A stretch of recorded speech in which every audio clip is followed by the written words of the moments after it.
অনেক দোকানদার কর্মচারীকে নামাজের সুযোগ দেয় না। অনেক সময় রেগে মেগে বলে কিউন নামাজ বেড়া, হর নামাজই গিয়ে ইউজ দে, সুবি সাজ ইউজ দে না, মুনিসাবে গিয়ে ইউজ দে না।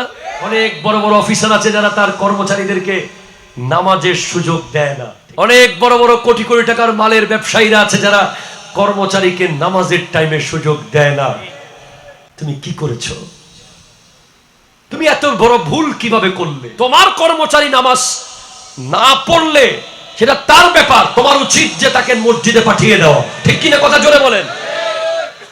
আমি আমার ড্রাইভারকে বলেছি নামাজের টাইম হবে, তুই আমাকে জিজ্ঞেস করবি না, গাড়ির জায়গা মসজিদের পাশে নিয়ে পার্ক করবি। আপনি তাকে কত বড় সুযোগ করে দিয়েছেন জানেন? সে এমনে নামাজ পড়ে না, সে তো আপনাকে আটকাই দিবে কিয়ামতের মাঠে। আল্লাহ আমাকে নামাজের সুযোগ দেয় নাই। সে কর্মচারী কি বলবে? আমাকে নামাজের সুযোগ দেয় নাই আমার বস, নামাজের টাইমে আমাকে মাল বিক্রি করতে বলেছে, আমি নামাজ পড়তে যেতে চেয়েছিলাম, আমার বস আমাকে বলেছে যে এত নামাজি সাজিস না, তাকে ধরেন। ঠিক কিনা কথা জোরে বলেন। তওবা করেন যারা এতদিন সুযোগ দেন নাই। আমি আমার ব্যবসায়ী ভাইদেরকে বেশি ভালোবাসি যে কারণ তাদের ব্যাপারে এমন হাদিস আছে, দৃষ্টিকোণ থেকে আমরা অনিশ্চিত যে নবীর পাশে দাঁড়াতে পারবো কিনা। আমি তো ব্যবসা করতে পারি নাই, আমার নবীর সুন্নাত আমি পালন করতে পারি নাই। বিজনেস করা ওয়ান কাইন্ড ভেরি ইম্পর্টেন্ট সুন্নাহ, হযরত সিদ্দিক আকবরের সুন্নাহ, আবু হানিফার সুন্নাহ। আমি তো পারি নাই, আপনি পেরেছেন। আমি জাস্ট দেখতেছি যে এখানে এই মাঠে যারা দাঁড়িয়ে আছে, যত ব্যবসায়ী এই চেয়ারগুলোতে বসে আছে, তারা একটু চেষ্টা করলে কিয়ামতের মাঠে হয়তো নবীর পাশে দাঁড়িয়ে থাকবে, অথবা সিদ্দিকের পাশে দাঁড়িয়ে থাকবে, অথবা শহীদদের পাশে দাঁড়িয়ে থাকবে, অথবা গৌসে পাকের পাশে দাঁড়িয়ে থাকবে। গোটা চাকটাই আপনি দিয়ে দিবেন যদি ওখানে গিয়ে যখন দেখবেন যে ইস, আমার পাশের দোকানের ব্যবসায়ী নবীজির পাশে, আমার পাশের দোকানের ছোট্ট পানের দোকানদার আবু বকর সিদ্দিকের পাশে দাঁড়িয়ে আছে।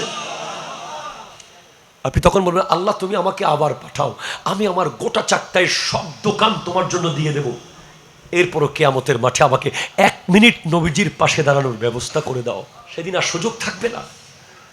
আপনাদের জন্য নবীজি স্পষ্ট বলেছেন আত-তাজিরুস সাদুকুল আমিন, যারা সত্য ব্যবসায়ী, ন্যায়পরায়ণ ব্যবসায়ী, হালাল ব্যবসায়ী, তারা দুনিয়াতে কয় টাকা কামালো দরকার নাই, তারা শুধু মরুক, তারা দেখবে ডানে নবী বামে সিদ্দিক। তারা বোঝে না সেটা, তারা সেটা বুঝে নাই।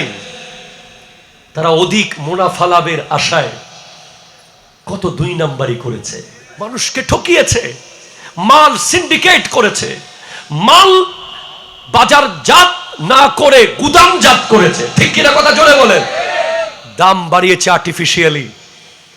তারা আমার নবীর সামনে দাঁড়াতে পারবে না, তাদের চেহারা সেদিন জালেমদের মতো হয়ে যাবে। অথচ তারা একটু চাইলেই শুধু হালাল ব্যবসা, 5 ওয়াক্ত নামাজ, কিয়ামতের দিন নবীর সাথে।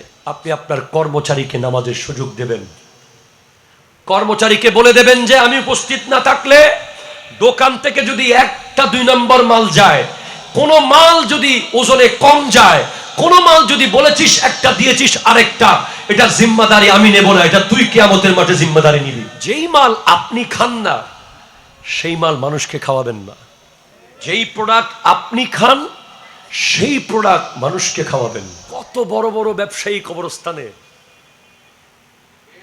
আপনি নাম শুনেছেন যমুনা ফিউচার পার্কের, যমুনা টেলিভিশন, যমুনা গ্রুপ, কোটি কোটি টাকার মালিক। আমি দেখলাম যে তার কবরে একটা ছেঁড়া কাপড় পরে আছে, আর পাশে বাঁশের বেড়া। কোথায়? তার টাকা তুলে ফেললে কত ব্যাংক বন্ধ হয়ে যাবে, কবরের পারে শুধু চলে গিয়েছে ওই বাঁশের বেড়া আর ছেঁড়া একটা কাপড়। এই দুনিয়া, এটাই দুনিয়া।